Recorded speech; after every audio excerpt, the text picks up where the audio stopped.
ఓం నమ శివాయ. ఓం నమో నారాయణాయ. నరదృష్టి నివారణ, కర్మ నివారణ, సంచిత కర్మ, ప్రారబ్ధ కర్మ, ఆగమిక కర్మ, దగ్ధ నివారణ, తులాభార కాల భైరవాయ నమో నమః. ఓం మహాదేవ్యై చ విద్మహే విష్ణుపత్నీ చ ధీమహి తన్నో మహాలక్ష్మి ప్రచోదయాత్. హరి ఓం. మా ఛానల్కి స్వాగతం. చూస్తున్న వీక్షకులకు, ప్రేక్షకులకు, ప్రియ కాళ భైరవ భగవద్బంధులకి స్వాగతం పలుకుతూ మమ్మల్ని ఎంతగానో ఆదరిస్తూ ఉండబడినటువంటి ప్రియ సోదర సోదరీమణులకు, భగవద్బంధువులకు, సనాతన ధర్మ సంరక్షకులకు, జ్యోతిష్య అభిమానులకు అందరికీ స్వాగతం పలుకుతూ ముందస్తుగా ధనత్రయోదశి పండగ శుభాకాంక్షలు.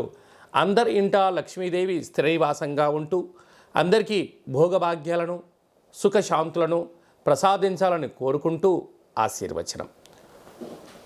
16/10/2024 నుండి 31/10/2024 వరకు ద్వాదశ రాశుల్లో గ్రహ గమనాల్ని ఒకసారి పరిశీలన చేద్దాం.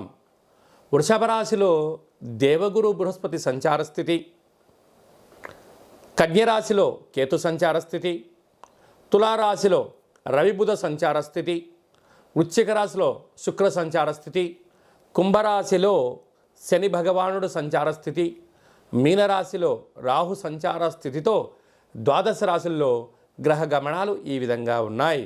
మిథున రాశి వారు ధనత్రయోదశి పండగ రోజున ఎలాంటి విధి విధానం పాటించడం వలన మహాలక్ష్మీదేవి ఆశీస్సులు పొందుతారో ఈ వీడియోలో సవివరంగా సంపూర్ణంగా తెలుసుకుందాం.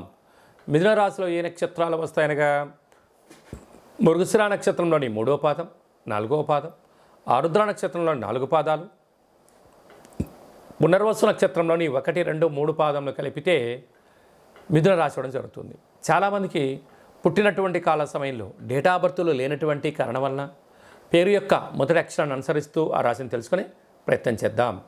కా, కీ, కు, ఖం, అజ్ఞ, చ, కే, కో, హ అక్షరాల వారందరూ కూడా మిథున రాశి జాతకులు అని చెప్పి గమనించాలి. మిథున రాశి యొక్క అధిపతి బుద్ధ భగవానుడు. వీరికి రాశిలోనే కుజుడు ఉండడం, అర్ధాష్టమకేతు, పంచమ స్థానంలో బుధాదిత్య రాజయోగం, రవి బుధులు కలిసి ఉండడం, 6వ స్థానంలో శుక్ర భగవానుడు ఉండడం, భాగ్యస్థానంలో శని భగవానుడు ఉండడం, లాభస్థానంలో రాహు సంచారం చేయడం వలన గ్రహాలు అద్భుతమైన యోగ స్థానంలో ఉన్నాయి. కనుక ఇలాంటి కాల సమయంలో మహాలక్ష్మీదేవి అమ్మవారి దగ్గర పూజ చేసుకునేటువంటి కాల సమయంలో నవధాన్యాలతో కూడుకున్నటువంటి దీపాన్ని ఏర్పాటు చేసుకోవడం, కూష్మాండ దీపాన్ని ఏర్పాటు చేసుకోవడం, పూజలో స్వీట్ని, చక్కెర పొంగలి, పాయసం లాంటి నైవేద్యంగా ఏర్పాటు చేసుకొని మహాలక్ష్మీదేవి అమ్మవారిని స్మరించడం, ధ్యానించడం యోగదాయకం. ఇంటి సింహద్వారాలకు తెల్లటి నువ్వులతో పిండితో చేసినటువంటి దీపాల ప్రమిదలను ఏర్పాటు చేసుకోవడము, అలాగా నువ్వుల నూనెను, కొబ్బరి నూనెను కలిపి దీపాన్ని పెట్టడం వలన బ్రహ్మజ్ఞానం కలుగుతుంది, అదృష్టం మీ సొంతమవుతుంది, ఆనందం మీ ఇంట ఉంటుందని చెప్పి గమనించాలి. కనుక మహాలక్ష్మీదేవి అమ్మవారి యొక్క సేవ వలన మీ యొక్క స్వయం వృత్తులు, సేవారంగాలు, వ్యాపారాలు, గృహ భవన నిర్మాణ కార్యక్రమం చేసేటువంటి వారు, సాఫ్ట్వేర్, హార్డ్వేర్ ఉద్యోగస్తులందరికీ కూడా ఇది చాలా శుభ పరిణామం అని చెప్పి గమనించాలి.